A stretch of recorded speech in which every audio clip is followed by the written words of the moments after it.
You're tuned in to Girls Stop Playing, and I'm your favorite homegirl, Coriel, here to encourage you to stop playing with your potential and start working for what you want in life and in love. You already know that I'm bringing you the information and the conversations to help you make the money and get the honey. You can have it all as long as you are willing to work. And on this week's episode, we got a working woman in the building. My girl needs no introduction. We got the beautiful, badass, bossed up Yandy in the building. Hey, y'all. Hey, girl, hey. Hey, girl, hey. Y'all better stop playing. Listen, we were finally able to get you in the studio. I'm so happy to be excited to here. have you here. So, Yandy, you don't know this, but I used to write for your magazine back in the day, Everything Girls Love. Yes. I was a writer way back when. So this is a full circle moment. I'm excited to have you here. I'm glad to be here. And look at this. I Look know, at God. right? You didn't even know. So I wrote for EGL. We are connected in that way. I'm still very much connected. You had so many great people that were a part of the magazine, the team, the staff. I'm still very much connected to a lot of the people. So thank you for that opportunity because a lot of connections has come from that. Yes, even EGL was such an amazing start to kind of my foot in media. I had no idea what I wanted to do with it, but I knew that I had something I wanted to say, and I also wanted to create a community of some women that had things to say. So I'm so happy to hear you were a part of that. Yes. I loved that. I loved the mission, the platform. You recently had an event because you have relocated to Atlanta. So let's start there. When did you get to Atlanta? We came to Atlanta in 2020. Like, pandemic hit in March. June, my husband was like, we out. And the crazy thing is I came kicking and screaming. You didn't want to come? I didn't want to come. So New York, were you in New York still? Yes. New York to me is like you love it or you hate it. It's either I don't ever want to go there or I don't ever want to leave. Yes. What did you not, I feel, and I'm on the hated side. I feel like it's so hard. It's such a hard life, in my opinion. I've never lived there, but when I go, You never lived there. Y'all That's got why. the bodega thing, the walk into the train, the riding of the train. So that's the easy thing for me. I would love to be able to come out my house, walk down a couple feet, and be at the bodega. Girl, it's not a couple I have to feet. get It'd in be the blocks and car. blocks. No, for me, Oh, because for I you. grew up in Okay, Harlem. okay. Literally, I walked out my building. Probably 15 steps was the supermarket. One step above next to that was the bodega. Then we had the Kennedy Fried Chicken. If I want to go to my girlfriend's house, I can walk a couple blocks. So I love just the convenience of being able to touch everything and everyone without having to drive. It's so funny. Perception is everything, right? Because your perception of your experience, you're the one that lived this experience, right? Your perception is so easy. My perception of someone who grew up in cities that didn't rely on public transportation, that you couldn't necessarily just get out and walk, it's like, oh my God, that seems so hard. I could just go get in my car. I can just drive down the street. So I think it's so cool to hear like the different Girl, 30 perceptions. pounds later, I wish I walked more. That part. And the crazy thing is when I went back to New York, I was like, babe, let's just take the train. Let's take the train. He was like, what? I'm like, I just want to take the train. He was like, all right, cool, let's take the train. We missed the train. Yeah. That's the life that you know. So do you go back often? So here's the thing. I thought that I would be going back every weekend. I was like, let me get a place. I was like, let's just get a condo so that we can go back all the time. How about now I kick and scream not to have to go back. I only go back to New York if I'm paid to go there. If I'm booked, that's it. If I'm not booked, I love my house in Atlanta. We've opened up several businesses here, so a lot of them thrive on the weekend, the restaurant, the skincare store. So I don't want to leave. And then the kids are in school during the week, so I'd be like, I ain't paying me, I'm not going. Yeah. So you definitely picked a very like iconic, historic location here in Atlanta for both of your businesses. Yeah. You invited me to be a part of the festival that you just had, and when we pulled up, I'm like, man, me and my husband were literally walking up because we got lost at first, and we ended up like in the mall part. And so we're like, man, can you just imagine when this was like at its height, the underground Atlanta, when this was like buzzing, you know, when it was like the place to be, just the how historic the space is. So the fact that you came to the underground, you have two businesses right next door to each other, which is genius. You're literally able to take advantage of the location and you know using one another to leverage each other. What made you start skincare and restaurant? Were those things that you were already doing? What was what was the So the I motive? think any entrepreneur or any creator, when you create something, it's to solve a problem, right? So for me, Yale Skincare was created during a time where I had two things going on. I was suffering depression. I had never gone through depression and recognized it. And part of that recognition was how my skin and my body was behaving to what my mind was doing to me. So I had dark spots, I had acne breakouts, my nose was peeling. I just looked bad. This was my second season on the show, and I remember having to pop pimples because I didn't want to go on the show with the whiteheads, and I'm like, then it would be a dark mark. So I would put tons of makeup so that you guys wouldn't see it or notice what I was going through. And I just felt like I got to a point where I was tired of doing that. I was tired of looking like that. And I was like, I got to do something. So I remember going into a really popular chain store. And I saw that, one, I didn't see representation. I kept saying, does this eye cream work for black girls? It's going to get rid of these dark circles. I'm like, is this going to help my dry skin around my nose peeling? And the fact that I had to repeatedly ask every time she brought something, the cleanser, the toner, the eye cream, and I had to say, you sure this works for brown skin? That was a problem for me. And then when I got to the register, now look, I'm on TV, and I know y'all think when you get on TV, you just automatically get rich. I wasn't. So when they started bringing stuff in, I had 5 pieces, and it came up to almost $500. I was like, oh, that's the problem. The average woman that's, struggling to pay rent or whatever, she cannot also afford a 30-day supply of skincare at $500 additional.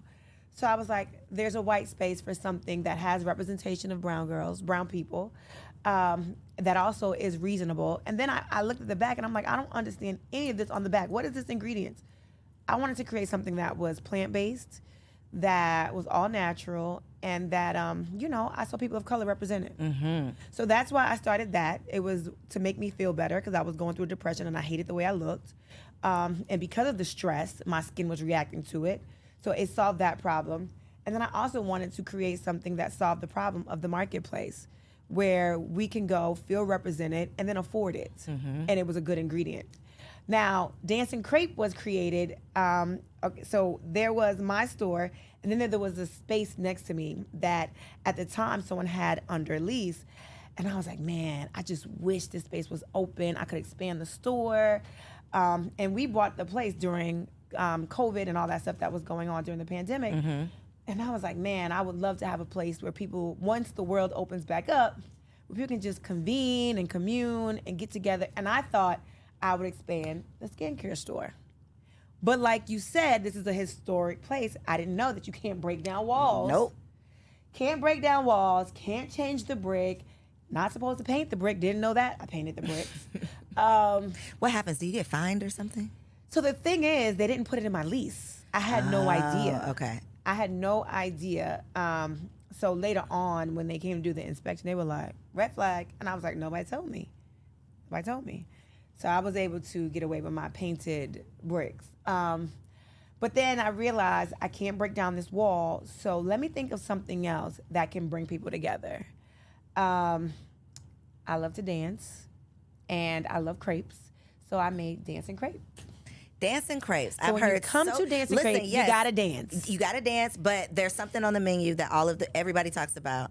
It's these the seafood egg rolls. The egg rolls. The seafood egg rolls. Yes. So we have seafood egg rolls that are lump crab meat, lump shrimp, and lump lobster meat. So good. Is there cheese in them? So you can ask for cheese. And Okay, but I can get it without cheese. Oh yeah, you can ask for no cheese. Okay. We make everything at that restaurant. We make on the spot, so we don't have like a frozen stash of egg rolls when we sitting in the freezer. No, we Gotcha. don't. We take the seafood meat, they chop it up, they put it in the roll, so you can get it made to order. You can ask for cheese or no cheese. Got you. Okay. Okay. So two businesses right next door to each other. Is the restaurant business as challenging as the people say? It's very challenging. It is. It is very challenging, and it is the truth. You do not make real money probably until you're in your first or second year. And I'll tell you why. So all of these permits and licenses and grease trap cleaning, and you have so many fees that you have to, even the liquor license fee. You're going to walk in, just liquor license fees, it's going to cost you upwards of 10 grand. And that's not guaranteed that you're gonna get it, or That's is not that after you've guaranteed. gotten Don't approved? have nothing in your past. Don't ever have been arrested for anything. And it's crazy because when we were doing this, I was just fighting to get, because I had 2 felonies for protesting. Those were felonies? I got felony charges. I did. They didn't have to do that to me. The officers at the time were walking free with no charges that murdered Breonna Taylor.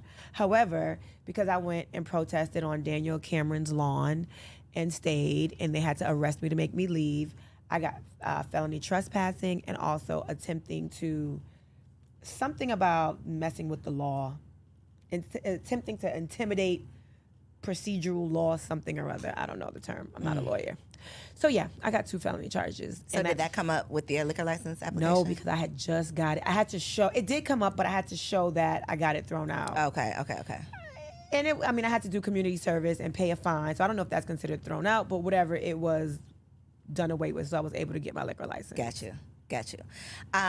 Okay, so you mentioned being on TV. Yale Skincare came because of something personal that you were dealing with. I love how you said this was the first time that you've been through it and recognized it.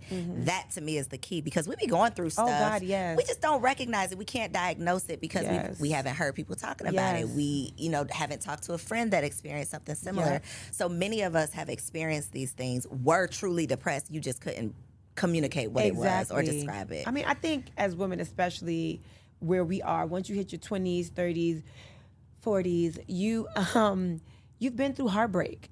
You've been through a friend that has disappointed you. Your family may have disappointed you. You've started businesses, or maybe you are a career woman and you got, you reached that glass ceiling and you feel like I worked so much harder. All of those different things causes workplace trauma, relationship trauma, and you internalize those things. Some people internalize it and they're like, you know what? Man's rejection is God protection, and they push through. And some people feel like, why me? Why am I going through this? I don't want this. I don't want this struggle. And that's where I was. And constantly feeling like, why me? Not seeing a way out of it, not feeling like anything is ever going to get better, not ever feeling like I'll get through this. That was depression. How did you get through it? What did you say to yourself or do in that moment? I couldn't say anything. I could not say anything. I couldn't do anything. It was the village. It was not me. I did not have the capacity to do or say anything. I remember, I got friends, man. Thank God for my friends and my manager, this woman, LaToya Bond. Hey, Toya. Yes. You got to get out the bed, Yandy. You got to get out. You're going to get through this. And I was like, no, I'm not. I'm never going to get through this. You're going to get through it. You will. Constantly telling me that. And I'm like, no. And then even having friends come over, turning on the lights. Come on, get up. Walking me to my shower. Taking off my clothes. Washing me. Like that. Meanwhile, trying to be on TV. Trying to save face so they don't know what's going on or how I'm really feeling. And not even really being able to turn on the lights. And then on top of that, I had a newborn and I was breastfeeding. And when your body is not functioning right because your mind's not functioning right, you can't create milk. So that was another thing. I got a newborn and I'm not even able to do what I need to do for my newborn. There's no feeling like you can't feed your child. Ooh. That's looking in your baby's. I mean, there's no. I've never cried on this podcast, and today's not going to be the day. Yes. But there's no feeling like putting your breast in your child's mouth and nothing comes out. Oh my God, and knowing, and it's such a difference when I was able to. It's different that when part. Like you sit there, and some people in the hospital, you're trying, and the doctors are like, it will come, don't worry, and some people just it never happens. But when you know that this is the only way your baby knows how to eat, I've never given my baby formula at that point. My baby, of course, wasn't eating any food or, that's all my baby had to survive. And I didn't know. Why can't my body do this? That's a thing, and it is not talked about. It was, and that is what layered on top of whatever I was going through. And that was the ultimate. And then it just got to be like, I can't do that, right? Why? Mommy, my mother lived, at that time, I lived in a condo. My mother lived 4 floors above me. I was like, Mommy, please. I can't do it. That is nothing worse than that feeling. Nothing worse. But having that support and being vulnerable enough, and I don't know if you vocal about what you were going through, but having people around you who, even if you're not vocal, they can see it on you. I wasn't vocal. They can smell it on you, like, sis, no, something is wrong. I wasn't vocal, but it was the type of thing you couldn't hide, Mm-hmm. right? I remember my mom came downstairs and she was like, get up. And I was like, I can't. She's like, just get on your knees. You don't got to go far. Just get on your knees. You got to pray through this. And she kept saying, there will be tomorrow. There will be next year. This will be your tomorrow. And it will be something else for you to worry about. And I just could not see past that moment. And I remember her just making me get on my knees, grabbing my hands, and just pray. I couldn't even pray. I was so depressed. And she had to just pray over me and for me. How do you deal with that and then do this? How do you do that and get in front of somebody's camera and be Yandy? I don't know who I was. I wasn't Yandy. Because there are moments when the cameras stop, and if I had to sit and talk to, I think at that time I was talking to Tara or talking to whomever, Kim or Juju, whoever I was talking to. Okay, and they're telling me about what they're going through, and I'm talking about some surfacey level, whatever I'm going through. And the minute they're like, okay, we have to reshift, I didn't want to talk. I didn't want to, and you could just see it just drain from me the minute the cameras went off. All right, okay, we're getting ready to go back in. Kind of pull it together. Okay. Yeah, and yesterday at that party, it was crazy. Oh my gosh, I can't believe such and such yelled or such and such threw that drink. Girl, oh my gosh, crazy. Cameras went down. And I would literally just walk off set. I didn't even say goodbyes. I take my mic off, get in the car, go home, take off my clothes, get my baby, and get in the bed. That's it. Almost as if like you were a shell of yourself. Yep. I just came to perform. And I think, I remember being young, having to go perform for school. I remember dealing with a parent that was addicted for a long time, and seeing things happening at home, knowing that I shouldn't see certain things, and just going to school and performing. So that came second nature to me, being able to just be like, I'm in school now, or I'm shooting now. But the minute I walked through my doors at home, or the minute I walked through my doors, later on when I got older, it was, okay, let me deal. So that was, it was somewhat easy because I had got used to doing things like that.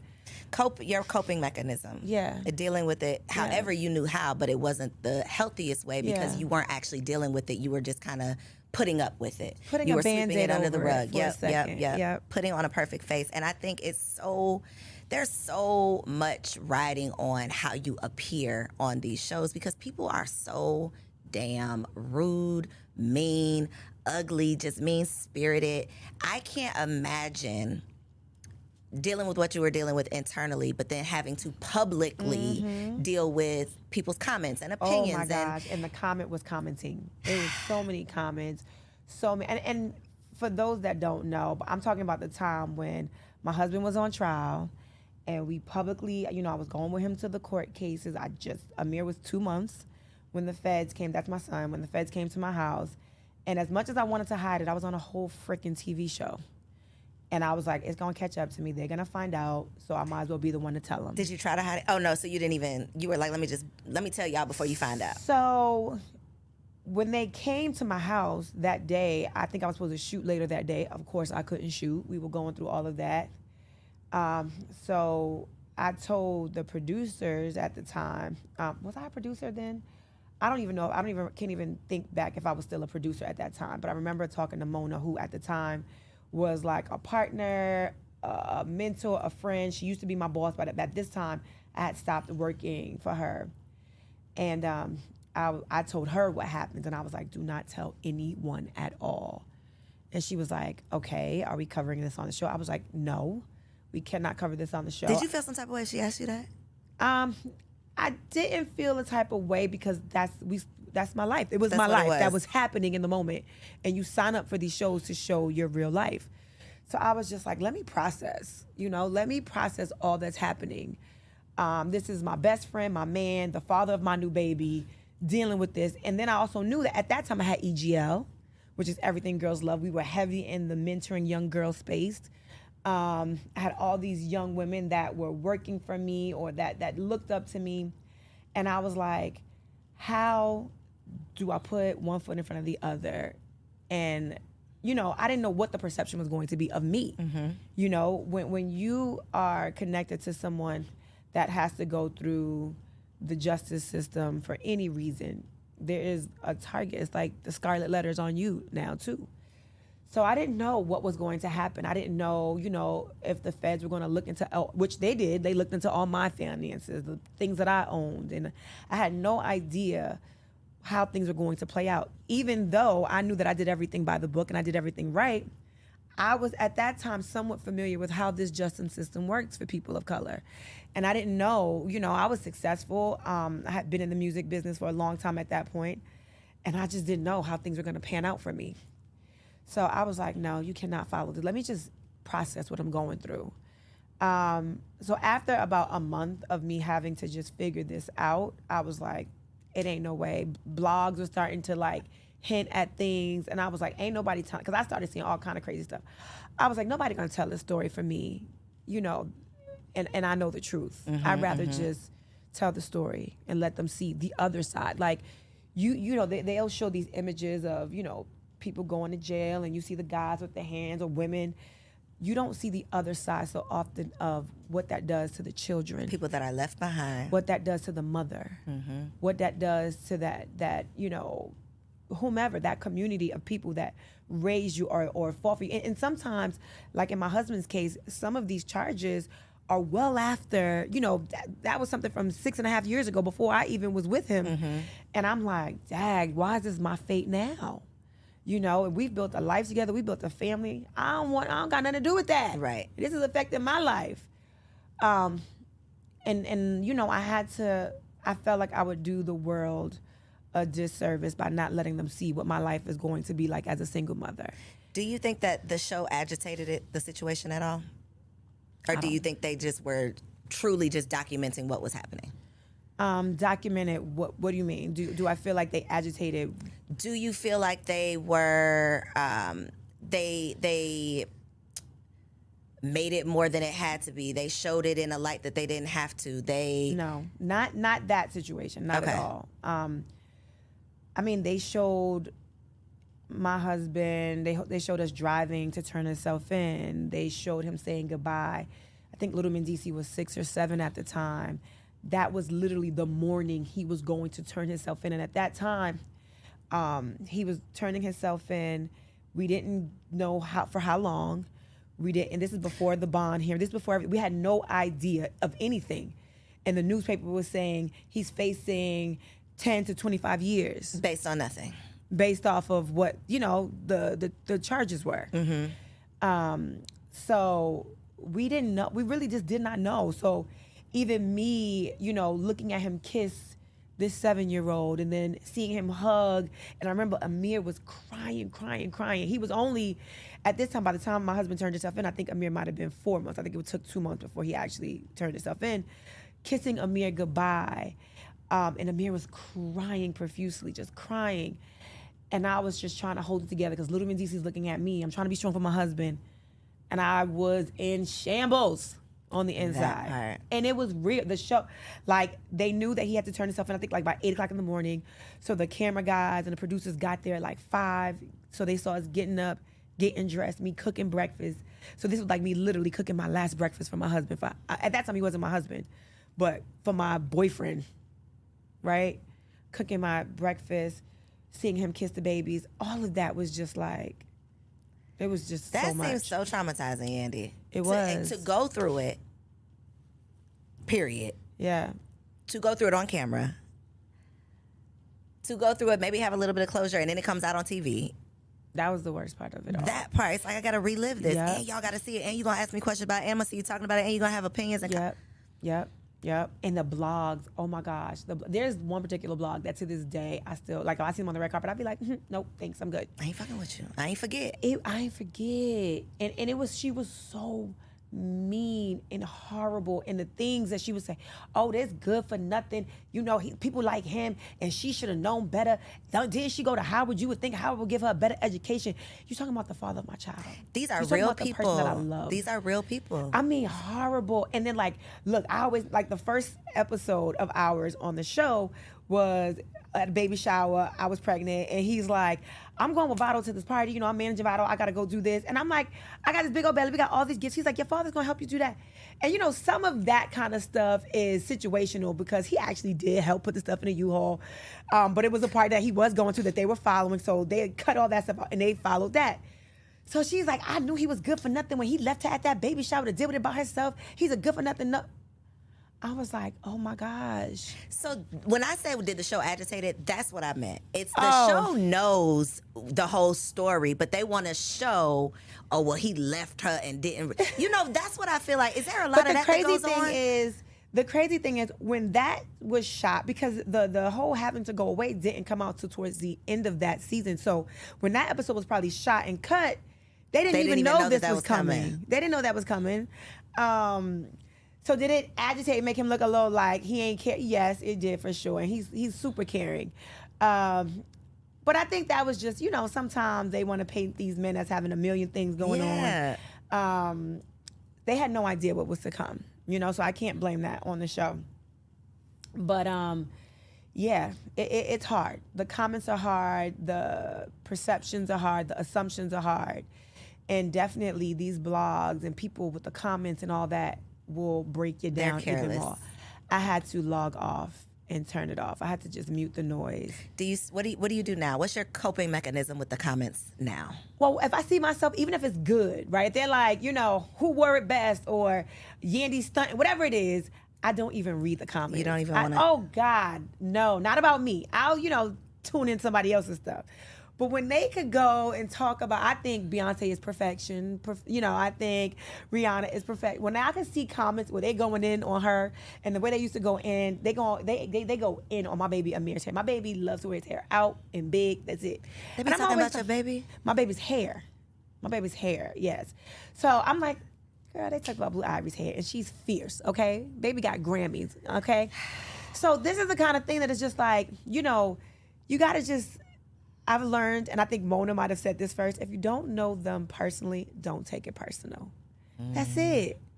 So, one, I don't read if I see myself. So those of you that are out there that go in when you see me just because you don't like me, and that's fine, just know that I don't even see your comments. I ain't reading that shit, no way. You performing for everybody else because I don't see it. I don't read it. I don't read it. I don't see it. That is so mature of you. Yeah, I got to protect my mental health. I got to protect my space.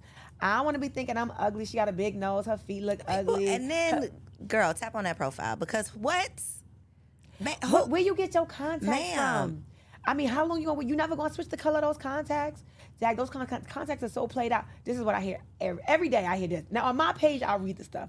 So if you come to my page, I might tell you a little about yourself too if you say something negative.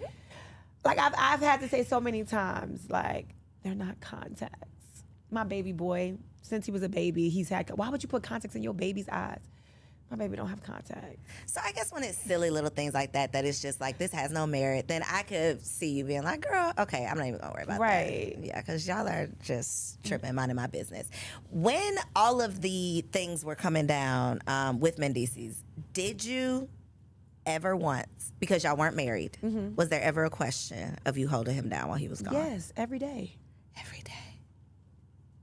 I didn't expect you to say that. You wanted me to lie? No, I didn't expect that to be your truth. Every day it was hard. It was hard going on those visits. It was hard going on those 5-hour drives after my club hostings or booking from here to there, speaking engagements, then driving because I wanted to make sure my baby saw him often, like on the weekends often. Valentine's days were super hard. My birthdays were hard. Christmases were hard. Halloween, how long was he gone in total? Trick-or-treating was hard. Collectively, like 5 years. Oof. Yandy. Yeah. Hard. And you out here in the free world having all of the opportunities. I saw his interview, Club Shay Shay. Oh, yes. Yes, Uncle Shay Shay. And he's like, yo, she out here living her best life, and I'm sitting up here locked up. My freedom is gone. And do believe he said that. At the time, in the moment. He's like, yo, what are you doing? Word. Oh, word? You want to Dubai with your friends? Oh, for real? All right, cool. What's the problem, sir? What's So were wrong? y'all butting heads, or you were? So he was serious about this. Yes. Were you like, the but bro, time. you want me to sit down like I did something? How were y'all navigating that space? And then you not going out here and wilding out, like you really staying committed to this process. Every week, I would say, I'm not gonna say every day. Every week there was a conversation. What would you like me to have been doing? What would you like me to have been doing? Do you want me to be miserable? What do you want? No, I want you to be happy, but I'm just saying, do you want me not to post it? Would that make you happy? Would you prefer me to cry? Would you prefer me to be on Instagram crying? Or should I show me being happy and living life the best I can? What do you want me to do for your children? What should they do? Should they see me crying? Should they see me upset? Should they see me sad? And he would get it, especially once I made it to that visit. It's all good once I'm on the visit. It's great, right? The visits were great. But when he had to see me living life or see me trying to cope with him being gone or cope with being a single mom, it was hard. It was hard. The kids. I always think about the kids. You toting the baby. I can imagine. 2 car seats. Girl, I got 2 car seats right now. Don't nobody know the struggle of 2 car seats. Yo, imagine 2 car seats and grocery shopping. Oh, I know. It is my. Well, Yo, no, I'm not gonna say going this to that now restaurant with because them my 2 kids are Jesus. good and healthy. But I literally would have to run upstairs with the 2 car seats, leave the babies in the house by themselves. Yeah, and go back come down back to get them downstairs, groceries. get Yep. the groceries, run back up. Yes, those are the things. When you become a mom, you're like, how do you do these things? How do you live your life now? No, y'all wasn't gonna see that on Instagram, so y'all could talk about that too. That part. But it's real because some of y'all had to do it too. But y'all would have sat and judged me like, how could she do that? That 2-year-old could get out that car seat, got that 2-year-old locked up. He could take the new baby out, throw the baby up. You gotta do what you gotta do. You gotta out do here. what you gotta do and pray. You gotta have faith. You gotta pray that God got your back. God protects babies and fools, and I done been both. Still Still am. Still am today. Still. I be like, damn, I know I'm not a baby, so I must be a damn But fool. I am a baby to somebody. Right. Somebody out there, honey. I'm a God's baby to them Thank too. you. Thank you. Did the people judge you? Did people expect you to not hold him down? Did people? Of course. Okay, not the people though. What about your people? What was your people's response? So my people, the main people, were like, why? They didn't Why get would it. you hold him down? Or why? Why would you put yourself? Why would you sign up for this? Why would you continue? Why are you putting yourself through this? Why are you driving up there? Why are you dealing with those phone calls? Why? Why are you doing this? And my only answer was, I love him. It's the right thing to do. I didn't have like, the Bible said, that wasn't my thing. I loved him and I knew it was the right thing to do. Did love have a limit? If they would have said 15 and not 5, what was your limit? When I thought it was 1, it was too much. When I thought it was 5, I thought it was too much. When I thought it was 3, they gave him 8. And he did 5 of the 8. All of that was too much. It was too much. I ain't gonna sit here and say it wasn't too much. I look back and I think it was, I also, just like college for me, like, once I commit to something and I say I'm going to do it, I felt like I wanted to do it. And then I also felt like this is a drop in the bucket. Like, I committed a life to this man. This is a drop in the bucket of the life we have together. God willing, we live to our old age. This is a drop in the bucket. And I would have to tell myself all the time, this moment in time will not be my forever. And Lord knows, I would have shot myself in the foot had I seen that man walk up, that fine-ass man that I loved, walk out of them doors and go to somebody else, knowing I wanted him. I would have been mad at myself. Did y'all have conjugal visits? Nope. He was in the feds. What the Yandy, I got so many other questions. I'm gonna have to ask you later because what? Wait, 5 years? You find other ways to be intimate through phone. You just find other ways on visits. We could talk about that off camera. Okay, yeah, we'll talk about off camera. You find other ways. Okay, so there's other things that the people are doing. I was wondering because that seems pretty tough. And people are just, I consider myself to be a pretty private person, and I can just imagine, like, we judge ourselves. Yeah. Our people around us judge us, but to be judged publicly on a platform, on television, I can just imagine what it does, to your self-esteem. Yep. What would you say is the hardest part of living this life? Is it doing it under a microscope? I would say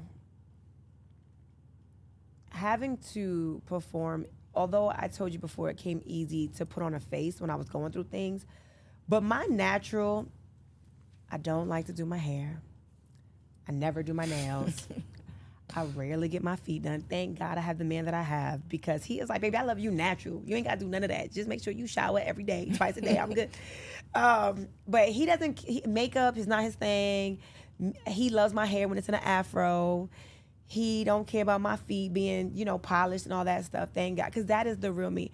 If I could wear a t-shirt and sweatpants every day, I would. Yandy, you be so fly. I don't believe that. I'm telling you. You're forcing the fly? I am forcing the fly. It is not easy for me. Well, you look good doing it. Thank you. It's not easy for me, though. Like, it's so not easy. Like, I be having to, figure out, it's hard to figure out this and to match this and to this, that. So my hairstylist, Brian, who's also my best friend, he is also my pseudo stylist, because he be like, all right, Yandy, wear this with this. But he's a fashionista. So he be like, put this together. And thank God, he pretty much lives with me. So he just pulled the outfit out for me. That's what you're wearing today. I'd be like, come on, blessing. That's a blessing right there. He'll be like, do you have to do all of that for yourself for the show, or does the show do that for you? No. You're doing all of that on You're doing all that. All that. They'll send a makeup artist to you. That's it. They're not doing your hair. They ain't getting you no clothes, no wardrobe. None of that. None of it. And then I work for real, right? So I be at my store working. I can't do all this. I be at the restaurant running back and forth. So I got on my Uggs or I got on some Crocs or something. I can't have no heels. Serving tables, walking back and forth. Sometimes I'm flipping chicken in the kitchen, making crepes. Sometimes I'm the DJ. Karaoke night, I'm the singer. Really working. I'm the host. I be working. So, yeah, I don't have time for the hair and the makeup and the nails and the this and the that. But you're still doing the show. I am still on the show. Still on the show. Mm-hmm. Can we go back to first season real quick? Yeah, 14 years later, I'm still on the show. So first season, I was a producer. I wasn't on camera first season. How did it all come together? Let's go back even before season one. So we go way back. Way back. So we go way back. What happened was I met the VP of reality TV. His name was Jim Ackerman.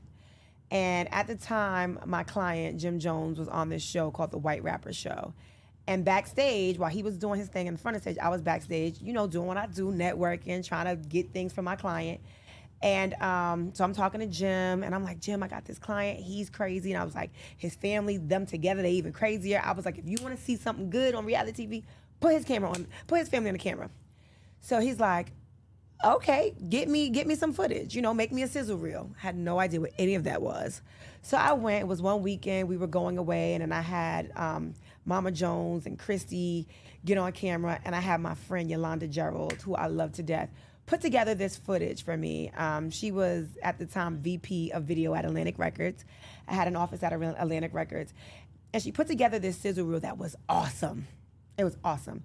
And we named it Keeping Up with the Joneses. And I was like, this is fly. I love it. We are going to get this show. Took that up, got the deal. I got a development deal for Keeping Up with the Joneses. So it was great.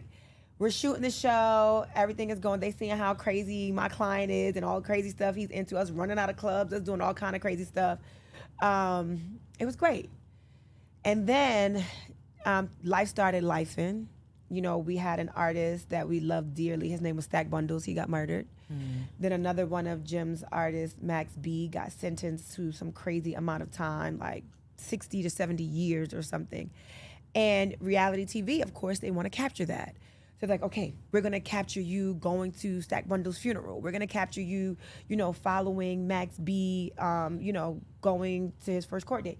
And Jim was like, no, this was real heavy emotional stuff for him.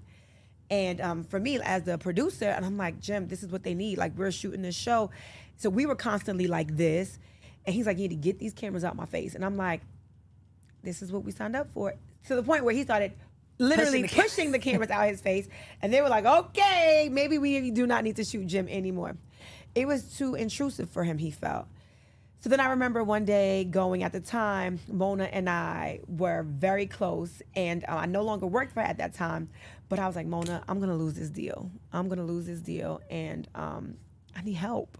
I don't want to lose my deal. And I think she was pitching a show about women in hip hop with another network.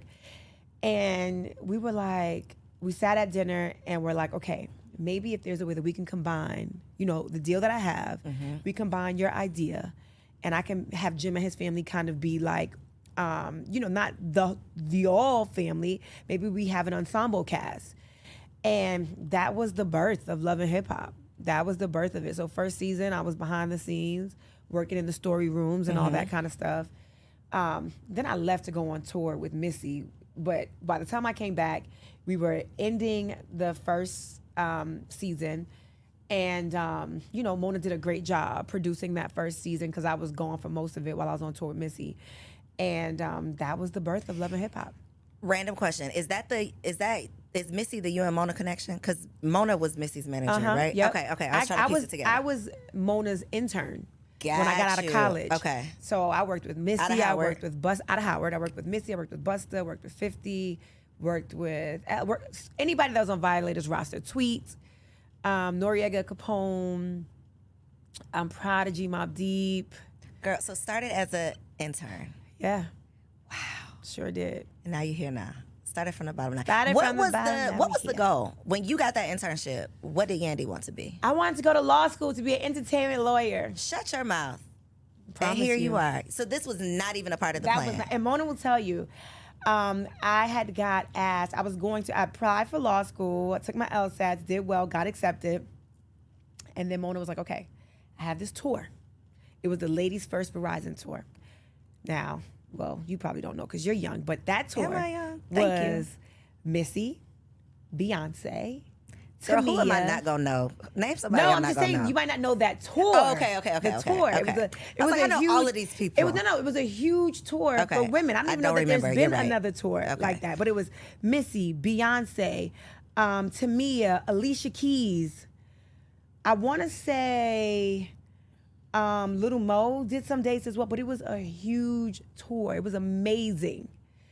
And she's like, you know, you can go on this tour with me and help me out, or you can, because I was going to quit and go to law school and intern like on my free days. And I was like, baby, I'm going on tour. Opportunity of a lifetime. My mother was like, what? What do you mean? And I was like, you know, I said, instead of going to law school or grad school, I think this is my grad school over here. And I wasn't even really getting paid. I was getting paid $100 a week. Shut up. $100 a week, okay? $100 a week, and I was touring the world. I was getting $100 a week. I think by the time I went on tour, I got per diem and then maybe $200 a week. But so those of you out there that want to know, do we grind? I was grinding. I ain't get here easy. So what was your first paid? Because that was like play. Where did it go from intern? From intern, I became like a junior. I became Mona's assistant. Okay. And I got a paycheck as her assistant. And then when I went on tour, that next time I went on tour, I was getting a percentage of the percentage of the percentage. Got you. But that was good for me. Got you. I was a happy. cut of the cut. Okay. A cut of the cut of the cut. So this Yandy, naming lights, was not part of the vision. Was wife and mother always a part of the vision? Wife, yes. Mother was somewhere long down the line when I'm 40. Got you. So that I was like not in a rush to be one day, but not a today. A one day, but not a today. Not even a wife. One day, not today. Because I was so excited. By the time I started getting my own management clients, like my first client was Jim Jones, right? And then I started doing so many other artists. And I was like, I was on tour with him sometimes 3 months, 2 months, 6 months. You know, my life was not my life. Mm-hmm. So waking up, trying to make sure he's good, making sure the businesses were good. Then I was working at Atlantic Records. I had no time to think about being a real girlfriend. So I had the boyfriend, I had DC, I had just several little roster. I had a couple different things happening at that time. But one thing I was not doing was I was not fraternizing with anybody I've ever worked with. When I started first season, people was like, yeah, I know you and Chrissy got it going on because you mess with Jim. When I tell you me and Jim ain't even hug, like, it was so, our relationship was like real bro, like we was bros, right? It was nothing. Like, we didn't even look at each other like that in no possible way to even be like, come here, let me hug you. It was like, get out of here. I definitely want to ask if y'all really had beef, or was that like a reality beef? Jim and I? No, you and Chrissy. So the crazy thing is, the way it started was her saying, let's act like we got beef. Shut up. Yeah, and I was like, absolutely not. Because I always knew that if I acted as if I had beef with you and it got disrespectful, I really couldn't say what I want to say, acting, because Jim would get mad, and then that's my client, that's my bread and butter. So I was like, this acting is going to be one way, because you're going to be able to say what you want to say to me, and then I'm going to take it. I'm going to have to just take it. I'm going to have to eat that. And that's not my personality. So I'm like, nah, I'm good. And I'm silly, right? So my personality is to be silly. So I think when the opportunity came for like little things, like, here's a mother-in-law book, like get along with your mom. I didn't think that was bad. I'm like, here, I want you and Mama Jones was my girl. So I was like, I want y'all to be good. And then when the song came on that Mama Jones made, I was like, I thought that was funny. I'm thinking she gonna laugh because we was laughing all the time. She did not laugh. She ain't laugh. She ain't find it So that funny. was real beef. Okay. It But became the real crazy beef. thing is that was the same day she said to me, let's act like we got beef. So it kind of, I don't think it would have been beef if I wasn't like, I'm not doing that. I thought it looked like an avenue for her to act like she was mad at something. Because we used to play all the time and snap on each other, be silly with each other, just not on TV. Right. So I was like, girl, my whole attitude, I was like, girl, you're not really serious. You really mad? You mad? And then when the cameras would go down, I'm like, you acting or you mad? What you doing? And was she mad? It was like, let me just keep this up because I already said I'm not doing it for real. So it was like, let me act like I'm mad. And then it turned into a real thing. Like, Now we really beefing. oh, okay. you mad. Interesting. It got interesting. This is my last reality TV question, because I feel like we always see what we see, but then we always hear like the residual effects of real life that reality TV has. Have you experienced any real life, I guess, challenges as a direct effect of you being on reality TV? Like your real relationships? I would say yes and no. And the reason why I say yes is because I think real relationships, you cannot break those with money. You can't break those with, I made a mistake and I said that. You can't break those with slip-ups. Like, you work through it in real relationships. I'm going to work through, I have friends that I've had since elementary school, the majority. Like, I don't lose friends. In TV, I lost somebody that was dear to me because it was TV time and I thought it was real. But when you don't perform the same way, like I'm not able to, get you these deals, or I'm not able to get you back on the show because, they're no longer interested, or I'm not able to, like, when I wasn't able to perform in a way that suited our friendship, then I was no longer needed. And my heart was broken. I couldn't believe. So then it was again, well, let me act like I got beef with you. And I'm like, I don't want to do this with you. I love you. I don't want to have beef with you because this beef, you know how they say the thin line between love and hate? That was that for me. Like, I really love you. Like, I love your children. I love your husband. I love you. So if we beef, I'm going to hate you because I love you. So that broke my heart. That broke my heart. And I realized, as I matured, and I'm like, that wasn't a friendship. It was one-sided. It was one-sided. So this whole conversation of adult friendships has just come up. And that what you just said is what I feel like is on the backside of any friend breakup. It's like, well, you start doing the math and you start thinking back, rolling down memory lane, and then you like, wait, I were was doing we this? really friends? I was also doing this. I was also making sure this happened. I was also making sure this didn't happen. And then I look back like, wait a minute. I never got protected in this. No one ever came to my rescue when this was happening. I was never, made sure that the secrets were kept secret.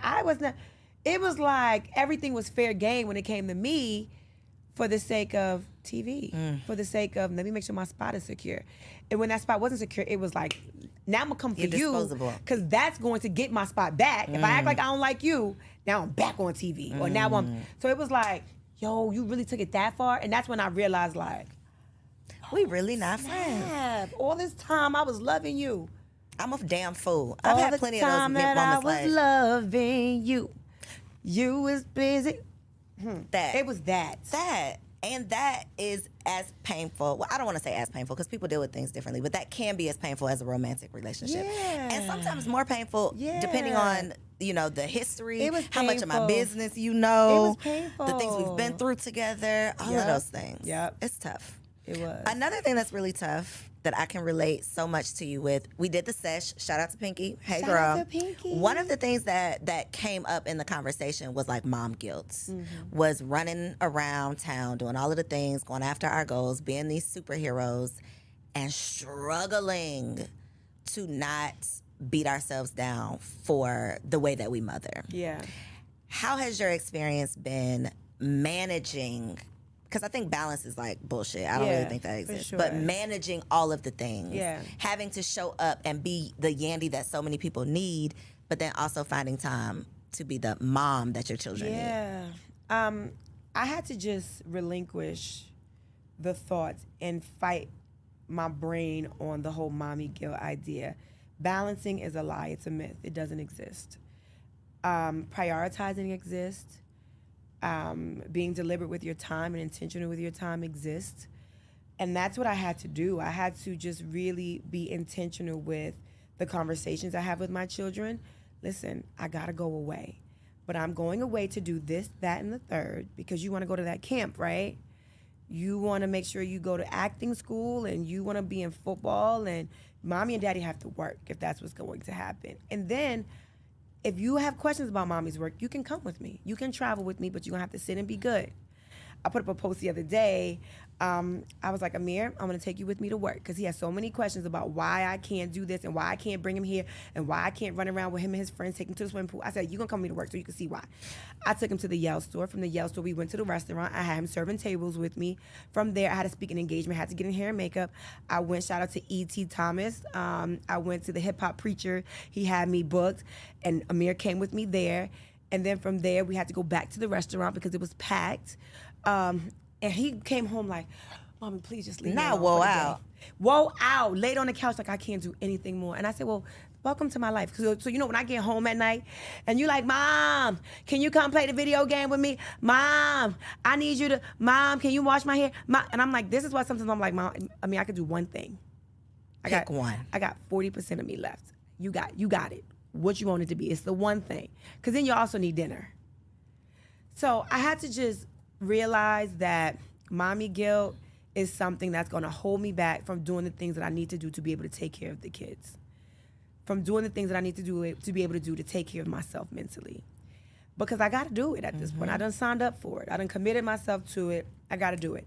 So I just try to infuse my home life, my children, my husband, into everything that I have going on.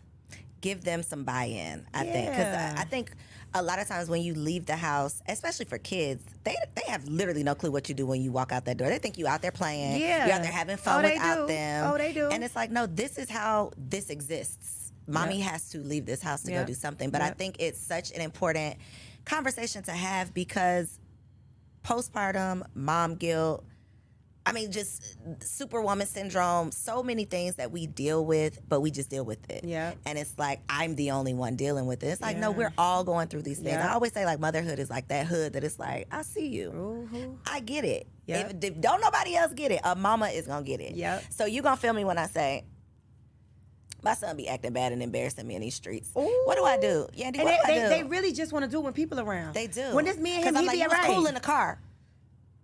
The minute people gotta- get around, child. let me What tell do you do? Do your something. kids embarrass you? When I told you I took Amir to that conference I had, now this is the #1 speakers in the nation, right? I said, Amir, when we get in there, I got to give him a talk in the car.